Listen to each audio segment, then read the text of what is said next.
70年代，他家是京城的大户人家，不仅父亲是京城医院的副院长，就连母亲都街道办妇女主任。可他却被家人逼着去下乡。既然谁下乡都一样，那为什么不让守城去？偏偏这个人就得是我呢？阿木，你也知道咱们家这个情况，现在全国都在响应号召。你爸是副院长，他总要起好带头作用吧？你弟弟从小就没吃过苦。苏怡，你说的这些我都知道。爸，你呢？你也这么想？江东山根本不敢去看儿子的眼神，只能沉默着抽着卷烟，任由烟头忽明忽暗。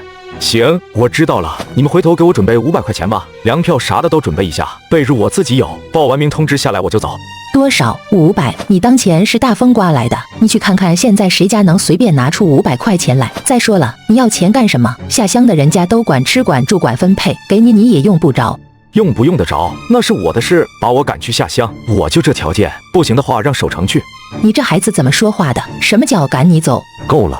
江东山猛地一拍桌子，朝着苏红霞摆了摆手，去屋里拿钱。江东山，你敢吼我？我说错什么了？拿钱！苏红霞愣住了。算了，500就500，总比守城去乡下好。行，姨这就给你拿，这手心手背都是肉，姨还能不给你咋的？等着啊！苏红霞1步3回头的朝着卧室走去，江木也去卧室收拾东西。穿越至今不久，前身生母死得早，江东山续弦，无暇顾及自己。不过下乡对我来说未必是件坏事。前世作为享誉中外的医科圣手，凭我的本事，在哪都能吃上一口热乎饭。敲门声响起，江东山走进来。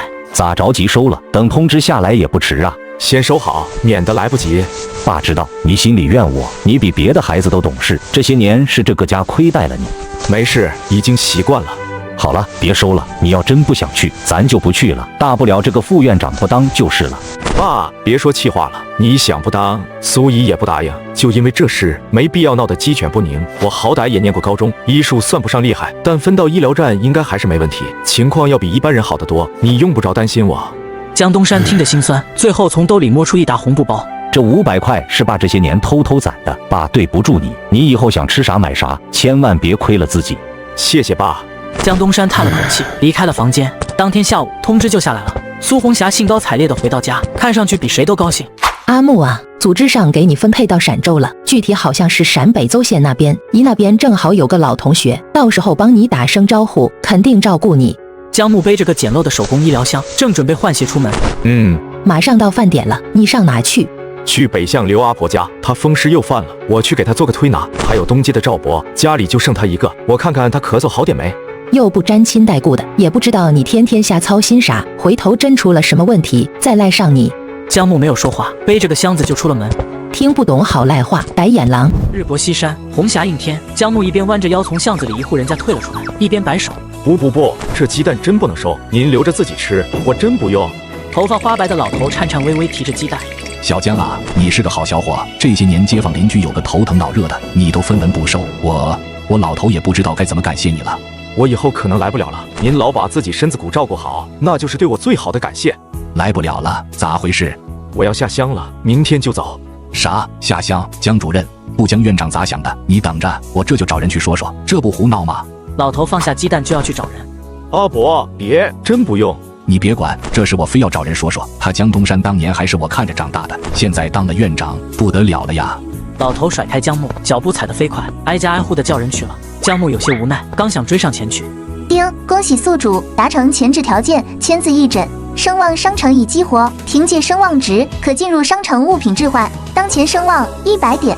系统反应过来后，他大致浏览了一遍，小到柴米油盐，大到航母火箭，只要能想到的物资，里面可谓是应有尽有。自己的声望值应该就是这些义诊积累的吧？没想到无心插柳柳成荫，居然达成了系统的前置任务。简单比对了一下，除开一些看上去就遥遥无期的东西，像白面大米之类东西，上面都明明白白写着20元一斤，肉类则是50元一斤。这3年义诊，不说街坊巷弄人尽皆知，但也混了不少熟脸，就这才好不容易凑了100声望，结果合着就只能换5斤白面。不对，肯定漏了什么，不然就这么攒下去，别说飞机航母了，结婚用的3转1响都凑不齐。江木摇了摇头，摆弄了一下界面，终于在旁边看到了抽奖转盘。哦，能抽奖啊，单抽100次，10连抽打9折，系统免费赠送了10次新手福利，那就试试。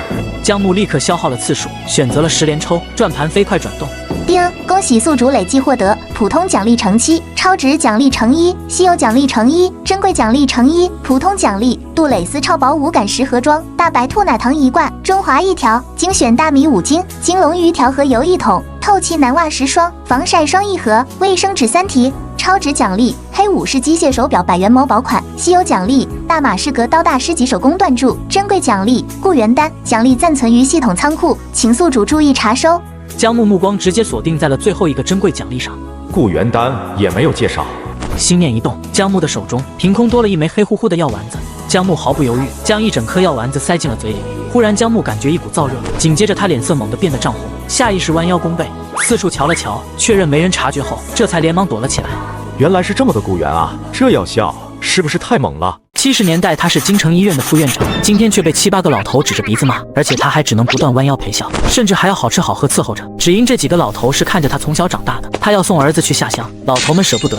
那姜院长，咱们可说好了，你要把小姜送走，这事情可千万不成啊，不然我们这些老骨头第一个不答应。是，赵叔，刘姨你们慢走，看着点路啊。在江东山不断弯腰陪笑下，这才好不容易打发着离开了院子。刚回到屋，就见苏红霞板着脸，双手环胸坐在凳子上。哼，这就是你儿子，嘴上答应的比谁都痛快，背地里全是损招。你胡说什么？我胡说了，这些老头老太太平时八竿子打不着，怎么都跑家里闹来了？我说你儿子这么好心，这节骨眼了还去当老好人，合着去搬救兵了。平时看着老实巴交的，结果浑身都是心眼子。你闹够了没有？苏红霞先是一愣，随后也站了起来。江东山，你什么意思？难不成你真听了那些老东西的，要把守城送去下山？我怎么就嫁了你这么狠心的人？那可是咱俩亲儿子啊！苏红霞红了眼眶，直接将一堆瓶瓶罐罐扫在地上。行，那就把守城送走，这家里以后你儿子说了算，等他将来当了家，再把我们娘俩扫地出门，这样你才高兴。我不活了。好了，阿木都已经答应了，报名表也填了，通知也下来了，你现在还闹什么？他明天就走了，你能消停点不？行，我不闹就不闹，他下乡以后能不能回来还不一定，反正没我的允许，以后不准再给他邮钱，邮吃的用的也要经过我允许。恰好这时候，姜木从外面走了回来，苏红霞愣在原地，好半晌才挤出悻悻的笑。阿木，姨不是那个意思，主要是……放心，我知道，离了这个家以后我不会回来了。姜木面无表情的点了点头，回屋放药箱去了。翌日晌午，火车上，姜木坐在列车后座的一角。老乡，你去哪来？我叫陈小军，去陕州的。我也是，我叫刘洋，我也是去陕州的。对面座位的青年也朝这边伸出了手。姜墨，我也是。大家都高兴点吗？咱们上山下乡可是去学习的，等学习完了，迟早都是要回来的。陈小军带头唱起歌来，欢乐的氛围瞬间感染了周围的人。是啊，能回来，不过那得10年后了。火车一路奔波，终于在第3天上午成功抵达了陕州。老乡，咱们被分到一起了。是吗？那挺巧啊。姜木握住陈小军的手，顺势借力爬上了卡车。上去后，姜木这才发现刘洋也在上面。我说姜哥，你这手劲也太大了。不好意思，我太用力了。下午6点，终于到地方了。周书记，车到了。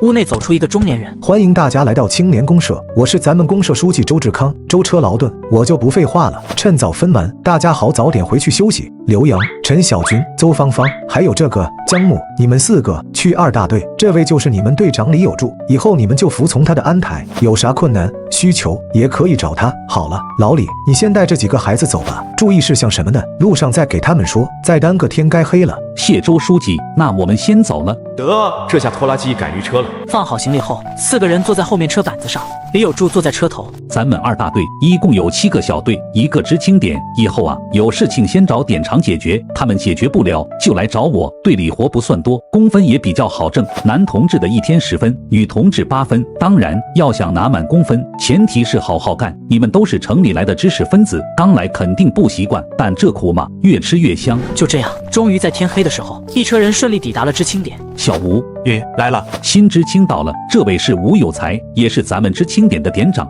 同志们好，待会我给大家分配宿舍，晚点带大家去领口粮。至于工作分配，那要等明天开会。现在我先带大家熟悉下人。那这就交给你了，我先走了。李有柱摆了摆手，转身离去。吴有才带着几人进了堂屋，里面还有另外几个人，都各自忙着手上的活。见到吴有才进来后，这才互相介绍了起来。既然大家都认识了，我现在说一下宿舍。因为只有3个屋子，所以女同胞们住一屋，其余男同志们住2屋。暂时住宿就是这样。坐，我带大家去看看屋子，床铺已经收拾出来了，你们自己商量着选。来，同志们，大家帮新来的同志搬下行李。吴哥，什么哥不哥的，叫我老吴就行。那什么，我想问问，这工作安排我们可以自己选吗？这下周围都汇聚了过来。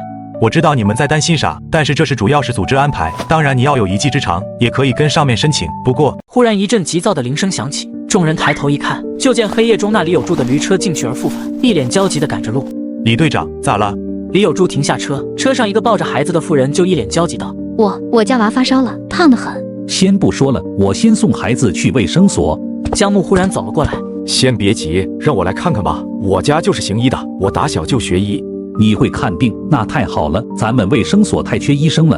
可，对，这事回头再说，先给孩子看病要紧。前世江木擅长的是中医，他一边把着脉一边问道：孩子最近咳嗽很严重吗？已经咳了有2天了，但是前面都不咋有事，今天突然就发烧了，我一摸烫得很，给我吓的。这小江医生，我娃没的事吗？放心，没啥大事，麻烦帮我准备盆凉水、毛巾，打湿给孩子身上擦擦。来，先帮我把孩子衣服脱了，你们等我一下，我回屋拿点东西。江木回屋避开众人，目的主要是方便在系统进行兑换。银针100声望点，贵就贵了点吧，救人要紧。江木选择了兑换，带着银针出来，众人都在焦急地往屋里张望。小江，快点啊！他用手指对着婴儿随便按了几下，婴儿哇的一声哭出声来，可所有人却开心地笑了，而且还不停感谢他。这时抱着婴儿的女人开口了：我的娃，你可算醒了。大队长李有柱瞪大了眼睛：神了，简直神了！江木笑了笑，对着妇人说道：孩子这是窝咳，还得吃药才行，今晚应该没事了，明天一早去卫生所拿药，或者你实在不放心，这回去也行。好，知道了，谢谢小江医生。我说小江啊，你早说你会看病，我就直接给咱们书记打招呼，直接让你去卫生所得了。怎么，卫生所很缺人吗？哪里是缺人，是压根没人，除了2个卫生员，一个真正的医生都没有。那先就这么说好了，回头我就把你这情况报告给书记，你准备一下，不出意外的话，明天我就带你去卫生所报到。行，没问题。众人都陆陆续续回了屋子。可以啊，江哥，你以后在咱们公社肯定能混得风生水起，到时候可别忘了照顾下兄弟我啊。瞎胡说什么呢？我可没瞎胡说，下山的知青基本上干的都是苦力活，像卫生员、医生这种，基本上等于告别农活了，一点苦都不用吃了。这都是我堂哥写信告诉我的，不信你看周围那帮人，眼神酸的恨不得能把你活吃了，那股子酸味，啧。江木翻了个白眼，收拾好床铺后，江木躺在床上，这才有空打开系统面板。恭喜宿主成功治愈一例病患，来自陈小军的声望值+3，来自邹芳芳的声望值+1，来自吴有才的声望值+1，来自李有柱的声望值+1。天还未亮，吴有才已经穿起了衣服，江木几乎是同时睁开了眼。吴哥，每天都得这么早？冬天8点上工，夏天就得6点，咱们得赶在出工前把早饭吃了。你们刚来，今天不用上工，可以在村里转转，熟悉下环境。我的天爷，这才几点，简直要命！江木起床走出了屋子，几个老知青已经生好了火，正围着灶台忙活。起来了，快来吃点，垫肚子。吴哥，我从家里带了些粮票和吃食，回头我把该补的份子都补给大家。嗨，说这些就见外了，一顿饭算啥？吃过早饭，吴有才带着几个老知青离开了。江木就在村子里溜达起来，刚走到村口，就撞见了带着几个社员准备下地的李有柱。小江，昨天真是太谢谢你了，咱家那婆姨回去念叨了一晚上，说你是活菩萨下凡，孩子昨晚睡得可香了，一声都没咳，烧也全退了。李队长，这都是我该做的。你今儿个不用上工，这是要去哪？我出来转转，熟悉下环境。那感情好，在村里转转就行，千万莫上山，那山里头不安生，有野猪和狼，危险得很。江木应了下来，目送着李有柱一行人走向田埂。他在村里又转了一圈，便折返回了知青点。屋里，陈小军他们还在睡觉，江木也在床上躺下，脑海里却突兀地响起了一连串的提示音：来自王二婶的声望值+1，来自李家婶子的声望值+1，来自赵大伯的声望值+1。怎么回事？半个小时后，江木打开面板一看，声望值那一栏的数字已经从个位数疯涨到了100点。上午10点多，陈小军和刘洋才顶着鸡窝头，打着哈欠从屋里晃了出来。我的娘，饿死我了！有啥吃的没？早饭已经吃过了。江哥，你也太不厚道了，自己吃独食也不喊我们一声。吴哥早上喊过你们，是你们自己起不来。两人脸上写满了尴尬。江木懒得理会他们，信步走到院子里，只见邹芳芳正坐在一个小马扎上，手里捧着一本书看得入神。不无聊吗？还行，我从家里带了不少书过来，你要是没事做，我分你几本。不用了，谢谢。两人就这么有一搭没一搭的在院子里聊了起来。临近中午，吴有才他们扛着农具回来了。吴有才的目光落在姜木身上。吴哥，我脸上有花。你小子可以啊！现在整个2大队，谁不知道咱们知青点来了个神医？大队长家的媳妇把你昨天救人的事迹添油加醋的传遍了，说你银针一扎，阎王爷都得把人还回来。怪不得声望值会突然暴涨，原来是靠着村民们的口口相传，这传播效率可比我一诊快多了。吴哥，你可别取笑我了，都是婶子在夸大其词。芳芳同志已经把饭做好了，你们快洗手去吃吧。午饭后，姜木直接找到了李有柱。李队长，小坚啊，伤势，我想在村里买个房子，搬出去住。搬出去住？为啥？知青点住的不习惯？不太习惯。村，你对咱们大队有恩，这点小事包在俺身上。傍晚时分，李有柱的大嗓门就在知青点院外炸响了。小江同志，快出来！姜木推门而出，他拽着姜木的胳膊往村里走。走，俺给你寻摸了个好地方，咱们大队书记家的老宅子，他寻死着卖了。两人穿过几条泥土小径，停在了一户青砖瓦房前。一个中年男人正蹲在门口，看到李有柱，站起身来。高书记，人我给你带来了。你就是姜木同志吧？田有柱念叨你半天了，年轻有为啊！走，先看房。他领着两人绕到自家房子后面一处独立的院落。这院子以前是我爹娘住的，老人家走了以后就一直空着，地方敞亮，也清静。姜木迈步进去，屋里空空荡荡，只有些破旧的桌椅板凳。他抬头一看，屋顶上2个脸盆大的窟窿格外刺眼。前阵子下大雨，给冲塌了2块，一直没顾上修。70年代，他竟花200块钱买了个土房子，而且屋子里什么都没有，甚至房顶都有2个大窟窿。要知道，工人3年都攒不下200块，同行的大队长都羡慕不已。高书记，我还得麻烦您个事，村里有没有手艺好的泥瓦匠？我想请人把这屋顶修了，工钱我照付。这好办，咱们村的赵文就是一把好手，修房补漏没得收。那咱们现在就去办公室把协议签了。请。3人转身往大队办公室走，刚走到村口的大槐树下，迎面就走来一个扛着锄头的汉子，正是高志强口中的赵文。赵文，正好找你，这位是新来的姜知青，刚买了我们家老宅，屋顶那2窟窿你晓得吧？姜知青想请你给修修，给你开工钱。请，啥时候修？这活要几个人？几天能完事？那窟窿不大，我再找2人搭把手，快得很，1天保准给您弄得妥妥帖帖。1天1个人，我给1块钱，不管饭，你看成不成？成，太成了，姜知青您放心，我保证给您着拉手脚麻利的。材料呢？俺家就有，泥瓦、木料都有现成的。您要是要，我给您算个实在价。您要是自己有门路弄来也行。就用你的。明天能开工吗？我今天先把院里的草拔了。明儿一早俺们就到。赵文脚下生风，跑着回了家，把这天大的好消息告诉自家婆姨。另一头，姜木跟着高志强进了大队办公室，在一份房屋买卖的条文上，重重地按下了鲜红的指印。小姜同志，你先别急着走，天也晚了，上我家里吃口便饭，下午让你婶子炒2个菜，再让我家那几个小子过去帮你把院里的草拔了，省得你一个人忙活。那太麻烦高书记了，您稍等，我这就回去拿钱，省得再跑一趟。他快步回到知青点，取出150块，又把2条大生产牌香烟也拿了出来。回到大队办公室，姜木将钱和一份协议递了过去。高志强点了点钱，满意的揣进兜里。姜木随即把2条烟拿出来，一条递给高志强，另一条塞到旁边的李有柱怀里。高书记，李队长，一点心意，以后还得请2位多多关照。你这娃太客气了。李有柱把烟往怀里一揣，忽然一拍脑门。对了，小姜，你不是想当咱们村的医生吗？这是我跟高书记提了，高书记也同意，改名儿个，我带你上公社，找周书记把这手续给办了，给你弄个正式的名分。那就多谢李队长，多谢高书记了。夜色渐浓，高志强领着姜木来到了家门口。姜木刚踏进院门，一条半大的土黄色猎狗猛地从屋檐下窜了出来，朝着他就是一阵狂吠。滚一边去，瞎叫坏啥！大黄狗呜咽一声，灰溜溜地缩回了墙角。姜木的目光却柔和了下来，他蹲下身，试探着朝大黄狗伸出手。小姜同志还喜欢狗，这家伙凶得很，不咬自己人，但见着生人就跟疯了似的。没事，看着就机灵。你要是喜欢，赶巧了，他再有2个月就要下崽了，到时候给你留一只最好的，看家护院，那是一把好手。正说着，一个女人从屋里掀开门帘走了出来。当家的，这就是小姜同志吧？哎呦，这后生长得可真俊。这是你婶子刘翠萍。婶子好。好，快进屋，别在外面站着了。刘翠萍拉住姜木的胳膊往屋里拽。饭都做好了，就等你来。在婶子家别客气，就当自个儿家一样。刘翠萍转身就从锅里捞出一大碗热气腾腾的手擀面，快吃，小姜，趁热乎。婶子家吃的淡，你要是觉得没味儿，自己加盐，可千万别跟婶子客气。谢谢婶子，够了，这太多了。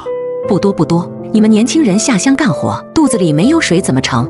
饭后，高志强的2个儿子高建设和高建国也从外面回来了。姜木摸出2根大生产香烟，一人递了1支。高志强对大儿子吩咐：建设，你带着鹏飞和彭涛去帮小姜把院里那草给拔了，天黑前弄完，省得他一个人忙不过来。好嘞，爹。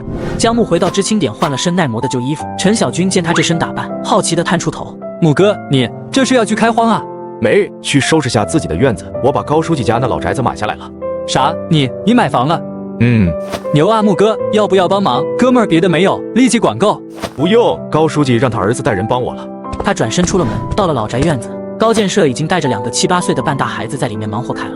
建设哥辛苦了。江知青，你这太客气了，我爹让我来帮忙是应该的。有人好，有人帮，效率就是高。2个大人，2个半大孩子，不到2个小时，院子里齐膝深的杂草就被清理得干干净净。走，鹏飞、鹏涛，你们俩玩去吧。他又和高建设合力，将屋里那些破旧歪斜的桌椅板凳都搬了出来，堆在院角。完工后，江木诚恳地向高建设道谢。高建设抹了把汗，憨厚地摆了摆手：“这有啥？以后就是邻居了。江知青，我听我爹和李队长说，你医术可神了，那你咋还下乡了？在城里医院没个工作？家里情况复杂，总得有一个人下来占个名额。倒是建设哥你身子骨这么壮实，怎么没想过去城里当个工人？”“哪有那么容易？一个招工名额，下面的人抢破头，没点关系和票子，想都别想，还不如在村里待着，起码自在。对了，咱们这后山野兔子多，我下的套子准得很，往后你想改善伙食了，就来找我。”“那我就先谢过建设哥了。”回到知青点时，天已经彻底黑了。“木哥，收拾完了，啥时候搬家？我帮你。”“明天找人修屋顶，后天吧，我自己来就行。”等到吴有才和其他几个老知青下工回来，陈小军立刻把江木买房的壮举宣扬了出去。一时间，整个屋子都安静了。呵，江知青这可真是大手笔啊！大晚上，一群男人不睡觉，却在一起研究村里谁最好看，而且还时不时露出猥琐笑容，甚至还伸出手比划起来，看得知青点长吴有才直翻白眼。都别瞎琢磨了，明天还得下地挣工分呢。陈小军瘫倒在床上，有气无力地哀嚎了一声：“老吴啊，明天咱能不上工不？”“不上工行啊，不上工就没工分，没工分就没粮食分。你要是兜里有真金白银，那你天天躺着都没人管你。现在不是双抢那会儿，队里不强制上工，可饿肚子是自己的事。”晚饭依旧是寡淡的玉米糊糊和咸菜疙瘩。江木垫了垫肚子，便放下了碗筷，跟吴有才打了声招呼，起身出了门。此刻李有柱家门口的石墩上坐着好几个村民，一个小伙子最先看到了江木，热情地扬了扬手：“江知青，你来了，快来坐。”正是李有柱的儿子李振国。江木脸上漾开一抹温和的笑意，从口袋里摸出烟，挨个散了一圈。“振国哥，叔和婶子们晚上好啊。”“爹，江知青找你。”“小江来了，吃饭了没？没吃，让你婶子给你下碗面条去。”“吃过了。队长，我来是想跟您说一声，明天我想请个假，不去上工了，收拾收拾那院子。”“嗨，多大点事儿？你那边房子弄利索了，我正好带你去公社，把村医的名分给你办下来，这才是顶顶重要的大事。”“那就麻烦队长了，等我这边一完事就来找您。”“跟我客气啥？振国，你明天也别下地了，去给小江搭把手，听见没？”“放心吧，爹，江知青，这你可不能推辞，都是自家兄弟。”回到知青点，大部分人都已经睡下，屋里鼾声此起彼伏。江木轻手轻脚地走到自己床铺边，低声对吴有才道：“吴点长，我跟大队长请过假了，明天不去上工，专心弄房子的事。”“行，应该的。要是有什么需要帮忙的地方，尽管开口，别跟我们客气。”“好，我不会客气的。”第二天天刚蒙蒙亮，江木便起床去了刚买下的房子。刚到院门口，就看见3个精壮的汉子，正是赵文和他带来的2个帮手。“赵大哥，来这么早？”“这是我大哥赵武，这个是我表弟刘立成，都是一把好手，你放心。”赵文从墙角扛来一架长长的木梯，往屋檐上一搭，3、2下就爬了上去。“我先上去瞅瞅，看看大概要用多少小瓦，咱们再去瓦窑那边搬。”“行，赵大哥，你们是专业的，怎么说咱就怎么干。”赵文在房顶上敲敲打打，检查了一圈。“江知青，你这屋顶怕是得大动了，上面的船子有好几根都糟了，瓦片也脆的不行。我看那干脆大部分都重新铺一遍，省得以后落雨更麻烦。”“那就全换，一天干不完就干2天，工钱照算。”“那倒不用，1天我们兄弟3个加把劲，保证天黑前给你弄得妥妥帖帖。这样，振国兄弟不是也来帮忙吗？你俩去瓦窑那边拉瓦，我们仨在这和你准备家伙事儿，一点不耽误。”一直忙活到中午，赵文的婆娘刘春花挎着个篮子，扯着嗓子喊了起来：“当家的，吃饭了！”“江知青，哥，上我那吃去，都做好了，不差你这一双筷子。”盛情难却，江木跟着赵文回了家。一进门，正在摆碗筷的刘春花看见他，哎呦，这就是江知青吧？这小伙子长得可真俊。江知青，快进屋坐，饭马上好。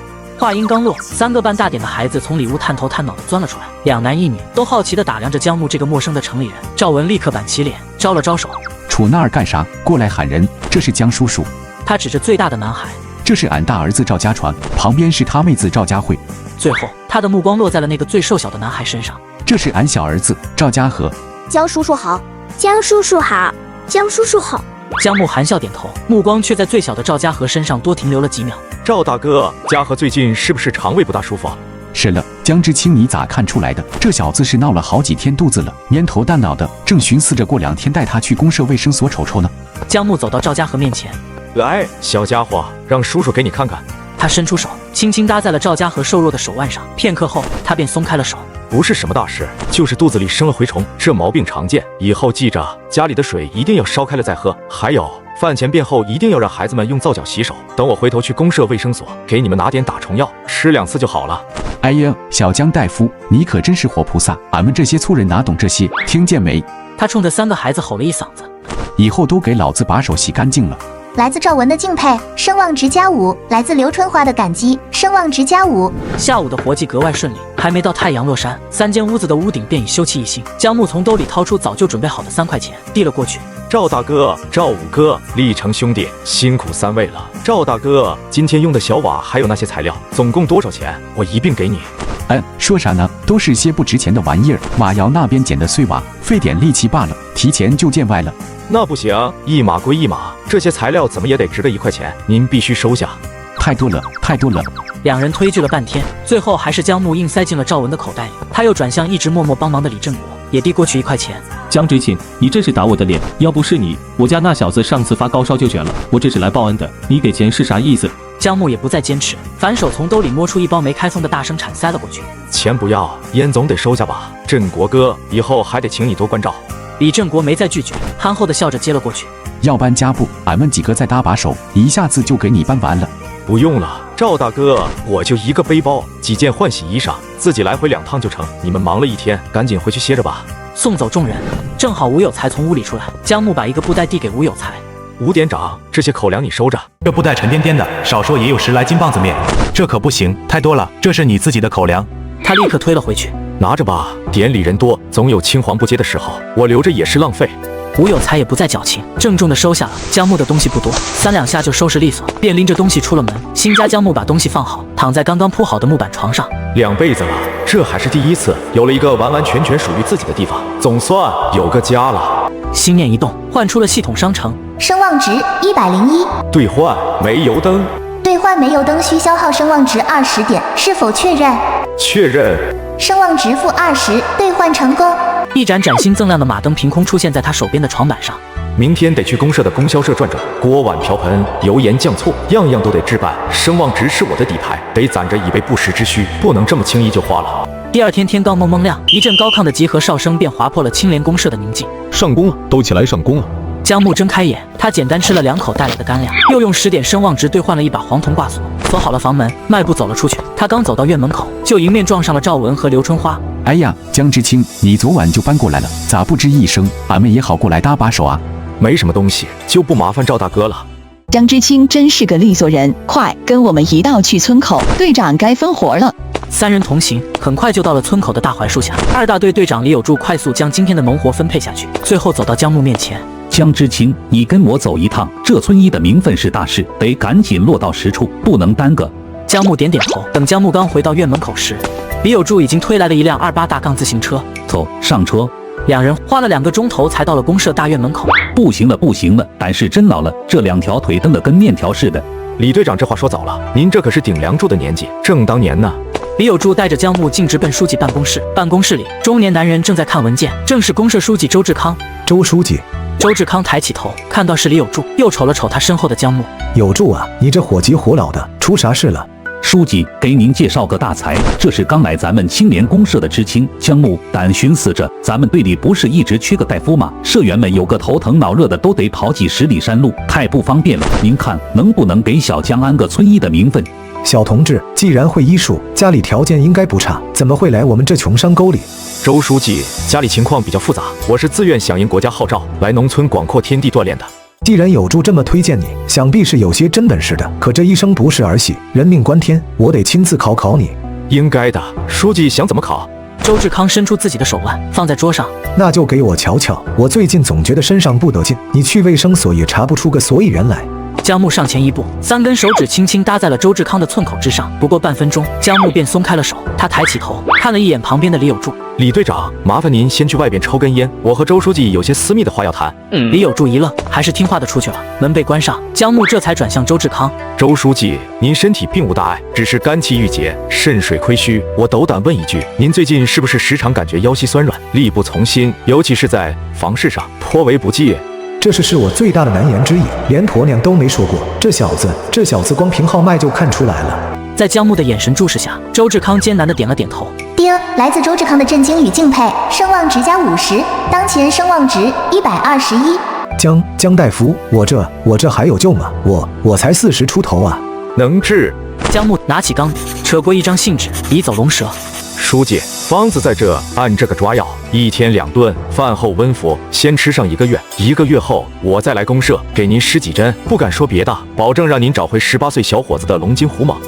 周志康双眼放光，死死盯着方子。书记，这方子是虎狼之药，药力霸道，服药期间身体可能会有些控制不住的反应，到时候您可得忍住了，千万别胡来，不然前功尽弃。周志康头点的跟捣蒜似的。我懂，我绝对忍住。江大夫，江老弟，你就是我的再生父母，只要你治好我这病，以后在这青年公社，你横着走，谁敢给你穿小鞋，我周志康第一个拧下他的脑袋。书记严重了，救死扶伤，医者本分。有柱，滚进来。书记，啥事啊？走，去卫生院，小江当村医这事儿我特批了，手续必须马上办，我亲自去。他领着2人杀向不远处的卫生院。老孙，给你介绍个大才，江木，首都来的知青，医术通神，我做主了，让他去2大队当村医，你赶紧给办手续。孙志慢悠悠地抬起头，目光落在江木身上。有行医资格证吗？没有，本打算今年考守都中医大学，这不是响应号召下乡了吗？不，没有证，那可不行。孙院长，我懂规矩，您话下到，想怎么考，我接着就是。好小子，有胆气，那就跟我来。孙志领着他到了一间空诊室，从一个上了锁的抽屉里翻出一份纸页泛黄的卷子。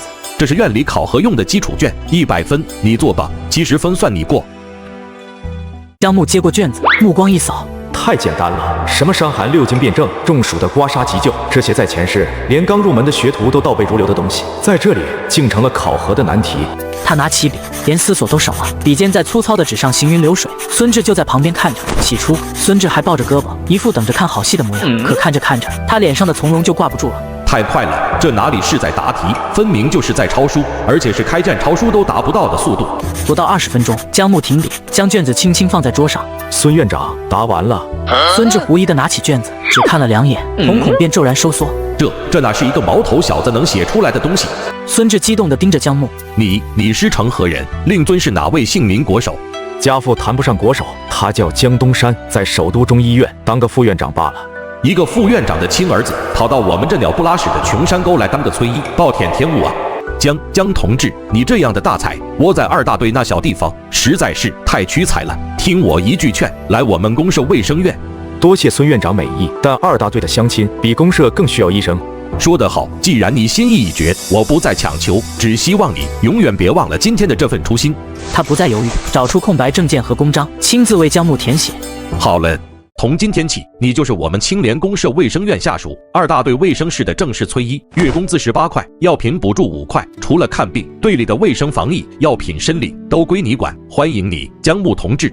周志康眼巴巴地瞅着孙志。老孙怎么样？我没看走眼吧？这小子是真有2下子，还是蒙的？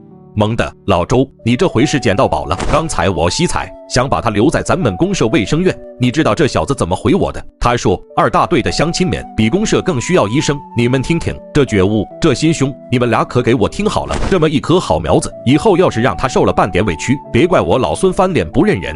那不能够，院长您就瞧好吧，只要我李有柱还在2大队1天，就绝不让小江大夫受半点气。孙志满意的点点头，将那份刚刚填好的入职材料推到周志康面前。行了，你这公社一把手的章也该盖上了，盖完他就是我卫生院的人，受我们系统管辖了。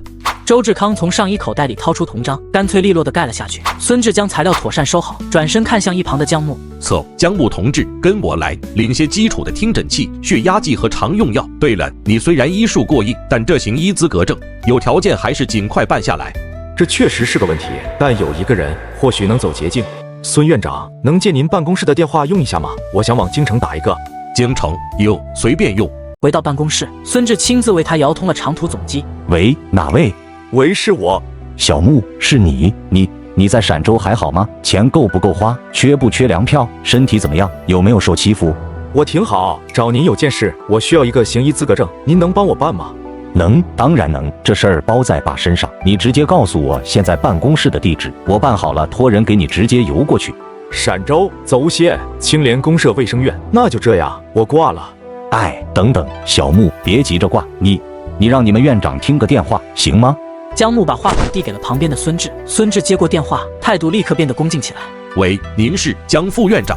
电话里，江东山客气地拜托着，希望孙志能多多关照自己这个不成器的儿子。孙志自然是满口答应。挂断电话，办公室里的气氛有些微妙。李有柱是个粗人，但也咂摸出味来了。他带着江木乐呵呵地告辞：“书记、院长，那俺们就先回去了。”两人走后，办公室里只剩下周志康和孙志。周志康凑到孙志跟前：“老孙，你给我交个底，这江家到底什么来头？听那口气，京城来的大官。”什么来头？是我们俩加起来都惹不起的来头。你呢？事儿都办完了，还赖我这儿不走，想蹭我晚饭。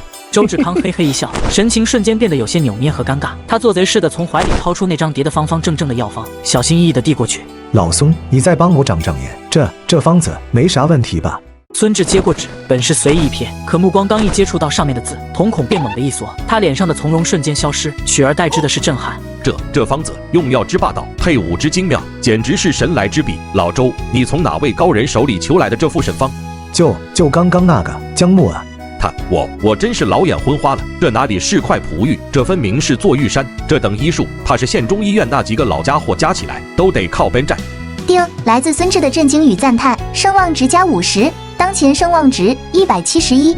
江木此刻和李有柱已经走出了公社大院，两人直奔供销社，买了一些东西就往家走。2个多小时的山路，回到村口时，天色已经擦黑。小江大夫，你先把东西送回去拾掇，完了来我办公室一趟，我得去找趟高书记，把你的事儿跟他碰一下。都过来搭把手，愣着干啥？给咱们小江大夫收拾卫生室。不过半小时，屋子就被拾掇的窗明几净。小江大夫，你瞅瞅咋样？这地方先凑合着用，往后咱们条件好了再给你盖新的，还缺啥不？很好了，李队长。好，康亮，就这么定了。以后你就在这儿坐诊，队里给你记工分，一天记满分，10个工分，雷打不动。李有柱2步走到办公室，拧开广播喇叭开关。为2大队的全体社员们都听好了，告诉大伙儿一个天大的好消息，从今天起，咱们大队有自己的医生了，就是刚来的知青江木同志。以后谁家有个头疼脑热、腰酸腿疼的，直接来大队部卫生室找小江大夫就行。江木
来自王桂芬的感激与信赖，声望值加20，当前声望值191。这就完事了，比蚊子叮一下还轻快。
着，俺这就给你拿。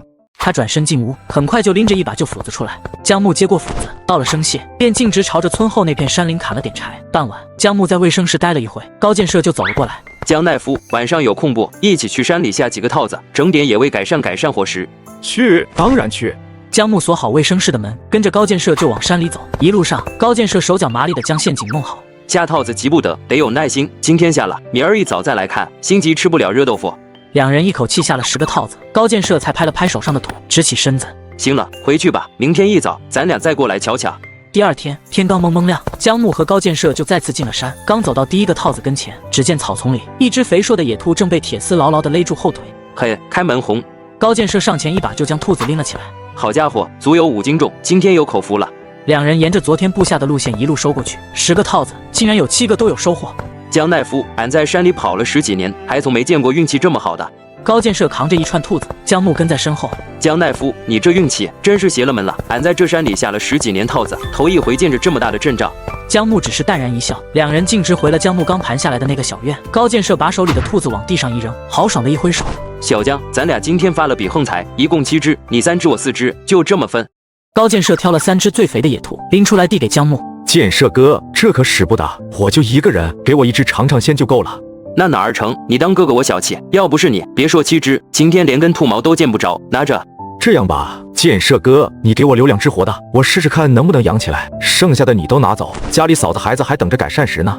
高建设觉得这主意不错，挑了2只挣扎的最厉害的，用绳子把后腿捆结实了，放在了江木的院角。送走了高建设，江木就给兔子搭了个窝养了起来，并在系统买了点宠物粮喂给了兔子。江木解开它们腿上的绳子，兔子非但没跑，反而更专注地埋头猛吃。这么香，这饲料到底是什么神仙味道？他捏起几粒，郑重地放进嘴里，细细咀嚼。青草味，口感嘎嘣脆。江木便不再管他们，收拾妥当，江木朝着大队部的卫生室走去。与此同时，青莲公社的田埂上，陈小军扶着锄头，直起酸痛的快要断掉的腰，心里那股无名火冒了上来。凭什么大家一样是来接受贫下中农再教育的，他江木就能舒舒服服的当个大夫，吹着风扇哄着小孩，每个月还拿着18块钱的工资，而我们就得在这烂泥地里跟黄土科拉和牛粪打交道。那姓江的真是走了狗屎运。什么狗屎运？我看他就是会投机取巧。从今天起，咱们都别搭理他，让他自己一个人过去。别孤立他，让他知道没有咱们，他什么也不是。突然，一个正在弯腰割猪草的年轻寡妇张翠兰猛地跳了起来，抱着自己的小腿，脸色煞白地瘫倒在地。啊，有蛇咬我！翠兰，李有柱一个箭步就冲了过去。都别慌，快看看是什么蛇。队长，蛇钻草里跑了，在那边，快别让他跑了。一个汉子看准草丛里的动静，一锄头狠狠砸了下去，一条毒蛇被砸成了2段，兀自疯狂地扭动着。我的天爷，是五步蛇！李有柱背起已经开始神志不清的张翠兰，快去卫生室找江大夫。他迈开双腿，快速朝着大队部狂奔而去。江木一抬头，看见李有柱冲了过来，背上还背着一个女人。江大夫，救命啊！快救命！江木一个箭步上前扶住摇摇欲坠的李有柱。怎么回事？说江大夫，翠兰她被蛇咬了。江大夫，救救我！求你救救我！我家里还有个老的，还有个小的，我不能死啊！高建设冲了进来，手上还拎着一条死蛇。小江，是五步蛇。江木没有半分迟疑，对着李有柱一声低喝：“把人平放在地上，快！”李有柱快速地将张翠兰平放在地上。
了沉思。这次是五步蛇，我有金针和手术刀，加上运气好，才救了回来。可这山里毒虫猛兽何其多，万一下次遇到更棘手的病症，没有对症的草药，就是医术通天也束手无策，必须进山采药，备一些常用的止血、解毒、消炎草药，以备不时之需。想到就做，江木锁上门，径直找到了李有柱。他把自己的想法一说，李有柱的脑袋摇得像拨浪鼓。不行，绝对不行，江大夫，你可不敢有这想法。那山里头邪乎得很，你一个城里来的娃娃，进去不是送菜吗？队长，我有分寸，我只在外围转转，不会深入。得，你非要去，拦也拦不住。这样，队里有个叫陈翔的，是把打猎的好手，我带你去找他。以后你要上山，必须得让他领着。那就多谢队长了。李有柱当即就领着江木往村西头的一处破旧泥屋走去。一个汉子正坐在门口，见到李有柱，他站起身。队长，啥风把你吹来了？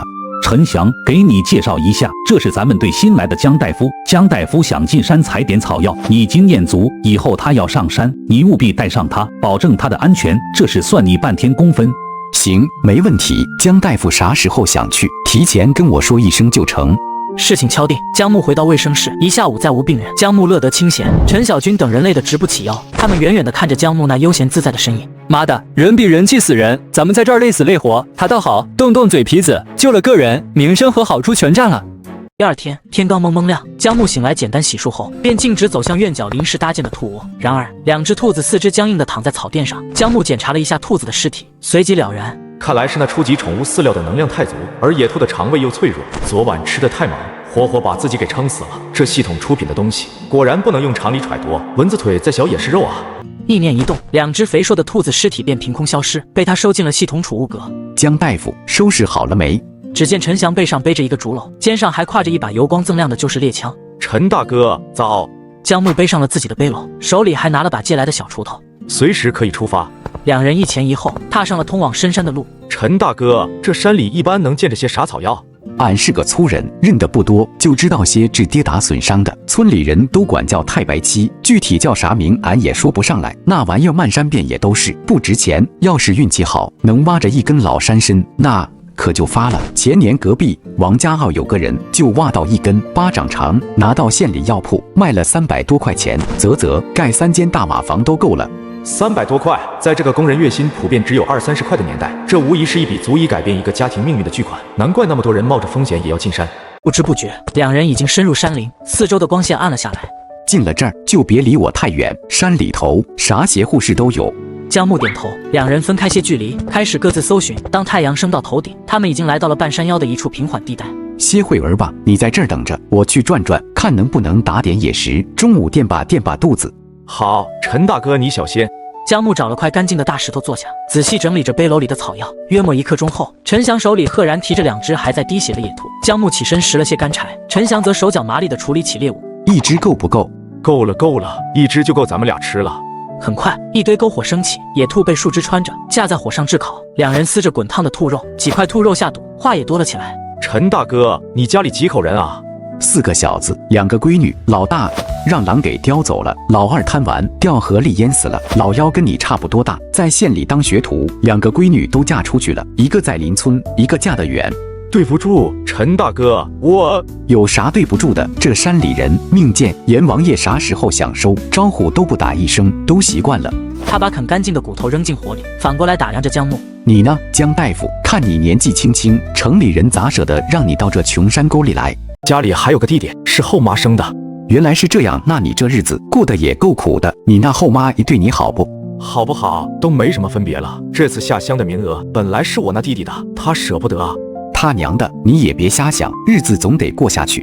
其实从踏上火车那一刻起，我就觉得都过去了。陈翔从怀里摸出一个小布包，捻起一些灰黑色的粉末，小心翼翼地撒在烤得焦黄的兔肉上。尝尝俺自个儿磨的野花椒和盐。江木撕下一条滚烫的兔腿，顾不上烫嘴就咬了一大口。好吃。你这吃相跟我家老幺一个样，看着就香。两人很快分食完一只兔子。走吧，该回了。陈翔刚一撑地起身，脸色就是一变，倒吸一口凉气，手下意识地捶了捶后腰。陈大哥，你这腰老毛病了，年轻时候打猎，从坡上滚下来过，落下的病根，一到阴雨天或者累着了就犯。老哥，你这可不是小事，等回去了，我给你配点膏药，你敷上几天，保管给你治利索了。那感情好。两人收拾好东西，在山林中穿行。江木又指点陈翔认了几种颇为值钱的药草。眼看天色彻底暗了下来，不能再待了，晚上的山是野兽的天下，咱们得赶紧出去。归途他们快要走出密林时，陈翔又打到了一只兔子和一只野鸡。到了山脚下分别时，陈翔执意将那只后打的兔子塞给了江木，拿着，今天多亏了你，不然俺连那几样药材都认不出来。江木推辞不过，只得收下，回到自己那3间小土坯房。第二天，江木睡到自然醒，他先将草药处理了一下。中午，他将兔肉热油下锅，没一会儿，一盘爆炒兔丁很快出锅。江木盛了满满一大碗，端着走向了隔壁赵文家。赵大哥在家吗？开门的是刘春花，看到江木手里的碗，先是一愣，随即连忙摆手：“江大夫，你这是干啥？使不得，使不得！”嫂子，昨天进山打了只兔子，一个人也吃不完，给你们和孩子尝尝鲜。这咋好意思呢？有啥不好意思的？江大夫看得起咱，给咱就拿着。春花，赶紧给江大夫拿几个咱自家种的青菜。在赵文的劝说下，刘春花这才收下了兔肉。就在这一瞬间，江木的脑海里响起了系统的提示音。收到来自刘春花的感激，声望加5。收到来自赵文的认同，声望加5。又是10点声望到手，看来这邻里关系还真是刷声望的好地方。下午，江木慢悠悠地晃到卫生室，还没进门，就看见门口的石阶上坐着好几个半大的孩子，正伸长了脖子往里望。一看见江木的身影，立刻窜了过来。江大夫，你可算来了，今天还有糖吃没？江木从兜里掏出一把5颜6色的水果糖，都有，排好队，一个个来。打发走孩子们，江木回到卫生室。2天后，江木将熬好的膏药装进一个瓦罐里。这天下午，江木重新出现在卫生室，将一张桌子搬到了村委会大院的门口，扯开嗓子吆喝起来：“乡亲们都来看一看啊！本人新制了专治腰酸背痛、腿抽筋、风湿骨痛的膏药，效果显著，立竿见影。”没一会儿，大院门口就围了不少歇晌的社员。真能治腰腿疼，别是糊弄人的吧？要钱不？贵了俺们可贴不起。乡亲们，这膏药贴一次2毛钱，管用1个月。2毛？但是今天第一回，我给大家做个推广，不要钱，免费贴。啥？不要钱？刚才还犹豫不决的社员们，一听免费2个字，眼睛都绿了，呼啦一下就往前挤，生怕自己落后了。江大夫，给我来一贴，俺这腰好几年了。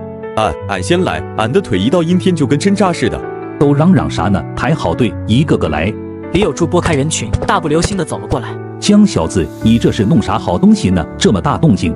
江木将膏药的功效简单一说，李有柱猛地一拍大腿：“那感情好，俺这腰杆子前几年抬石头给落下的病根，来，先给俺老李来一贴。”他二话不说，直接撩起自己的粗布褂子，露出了黝黑结实的后腰。有大队长带头，其他人自然没话说了。随后，江木又给其他几个症状明显的老乡贴了一拳。收到来自李有柱的认可，声望加2。收到来自王大娘的感激，声望加2。收到。一圈下来，又是20多点声望到手。那些没排上队的，一个个捶胸顿足，满脸的懊悔。乡亲们别急，先看看贴了膏药的这几位，明天效果咋样？第2天，江木的卫生室还没开门，昨天那几个贴了膏药的人就成了活广告。神了，真神了！俺那条老寒腿，昨晚睡的那叫一个踏实。可不是嘛，李队长的腰今天都挺直了，走路虎虎生风。江木心情大好，哼着小曲儿正在打扫卫生室，门口人影一晃，周志康和李有柱一前一后的走了进来。小江大夫忙着呢。周书记、李队长，你们怎么来了？你上次不是说要吃1个礼拜，就得来给你扎2针巩固一下吗？这不，日子到了。哎呀，瞧我这记性，周书记您快里面请，是我疏忽了。那你们忙，俺去大队部转转。江木将周志康引到里间的病床上。周书记，这几天的药感觉效果怎么样？小江大夫，不瞒你说，你那药是真顶事，吃下去第2天身上就有感觉了，那股劲儿，嘿，就是也真他娘的贵，1个礼拜的药花了我快小半个月的工资了。贵是自然的，药分3品，寻常的方子只能治标，我给您开的是直奔病根去的。那是，我相信你。周志康趴在了病床上。来吧，小江大夫，全靠你了。片刻后，周志康翻身坐起，他活动了一下筋骨，他一把抓住江木的手，双眼竟有些泛红。小江大夫，你这真是我的再生父母啊！周书记严重了，以后房事切记不可过度，1月2、3次为宜。我懂。周志康连连点头，他从内兜里掏出一个用手帕包裹的东西，打开手帕，里面是一沓厚厚的大团结，还有一张小小的印着红色戳印的票证。小江大夫，这是我的一点心意，100块钱，还有1张自行车票，你千万不能推辞。周书记，这万使不得。你治好的是我一个男人的尊严，拿着，必须拿着。一番推拉，江木拗不过他，只得无奈收下。小江大夫，我还有个事想求你，我有个老领导，前些年在工地上摔了一跤，从那以后下半身就没什么知觉了。你看这病你能不能给瞧瞧？具体什么情况，我没见到人，也不好下定论。这样吧，周书记，您什么时候有空，把人带到我这儿来，我先看看情况再说。好，太好了，那我尽快安排。你忙，我先回去了。说罢，他昂首挺胸，步履生风地走了出去。下午，江木找到了正在大队部算工分的李有柱。李队长，我明天准备再去一趟山里采点药。又要进山，还是让陈翔陪你去吧，那小子是把好手。不用了，李队长，上次是路不熟，现在大概的方位我都清楚了，自己一个人方便些。一个人去太危险，你等会儿，俺去给你拿样东西。说着，他就出了门，没一会儿便提着一把半自动步枪回来。这是民兵队的枪，你带上防身，这玩意儿后坐力大，开枪的时候要抵紧了肩膀。第二天天刚蒙蒙亮，江木就背着背篓，扛着枪出发了。他在山里转悠了一整天，收获颇丰。傍晚时分，江木扛着枪，背着一背篓草药，手里还提着一只野鸡，心满意足地回了村。刚到村口，就看见李有柱冲上来。你小子可算回来了，没事吧？没事，李队长，你看还有收获。第二天一大早，江木看着院子里堆得跟小山似的草药，顿时感觉头皮一阵发麻。这没个3、5天，根本别想弄完，看来得发动一下人民群众的力量了。他来到卫生院，果然那帮小家伙们正围在卫生室门口。他走了过去，孩子们瞬间将他包围。我院子里有好玩的事情，谁愿意去帮忙？我去。江木领着浩浩荡荡的一群童子军回到了自己的院子，拿出之前分拣好的样品，一一展示给他们看。你们的任务就是把这几堆里长得一样的草药都挑出来，放到同一个篮子里，谁分得又快又好，奖励2颗糖。几个孩子立刻散开，干劲十足。不到1个钟头，那几座药山就被分好。好了，大家都干得非常棒。江木笑着兑现承诺，给每个孩子发了2颗水果糖。与此同时，邹县县政府的大会议室里，一场冗长的会议刚刚结束。周志康站起身，扫视一圈，很快就锁定了正准备离开的副县长沈燕。老沈，等一下。沈燕闻声回头，看到是周志康，脸上挤出疲惫的笑容。老周了，有事。借一步说话。两人走到走廊的角落。老沈，我看你这精神头，是不是家里老首长的事情还是没进展？别提了，我爸他现在连自己做起来都费劲了。老沈，我认识一个大夫，医术通神，或许他能给你家老首长看看。算了吧，老周，我爸都快被折腾怕了。这次不一样，我跟你说实话，我那方面之前不行了，好几年了，就是这个小江大夫几根银针下去，你猜怎么着？他挺了挺胸膛，脸上是无法掩饰的自豪和激动。好了，何止是好了，简直比年轻时候还厉害。就昨天的事，那药方还在吗？要不我带你去让他给瞧瞧，他就在我们公社。好，下午我就跟你去看看。下午2点，一辆轿车停在了青莲公社2大队的卫生室门口。周志康和沈燕进了卫生室，江木正在整理药柜。小江大夫，我来给你介绍一下，这位是咱们县的沈副县长。沈县长，这位就是我跟你提过的江木，江大夫。江大夫，你好。沈县长好，周书记好，坐吧。老沈，你不是也觉得最近身子不得劲吗？让小江大夫给你号脉。沈燕犹豫了一下，还是伸出了手腕，放在了桌上的脉枕上。江木3根手指搭了上去。片刻后，江木睁开眼，收回了手，语气淡然。沈县长，你这脉象虚浮无力，肾气亏空。如果我没说错，你是不是已经有2、3年了？每次房事之后都感觉体虚乏力，腰膝酸软，事后更是大汗淋漓，仿佛被抽空了筋骨。沈燕惊骇地看着江木，张了张嘴，一个字都说不出来。全中，一字不差，神了，这真是神了。江大夫，我这还能治吗？能治，我先给你开个方子，你按时服用，1周后你再来我这里，我给你施针。江木提笔写下一个药方，递了过去。我记住了，一定照办，谢谢江大夫。江大夫，实不相瞒，我父亲他多年前因公负伤，下半身瘫痪至今，不知您。没见到病人，我也不好下定论。病人在哪？如果方便，我可以上门看看。方便，太方便了，家父就在县里的家中，离这不远，我们现在就去。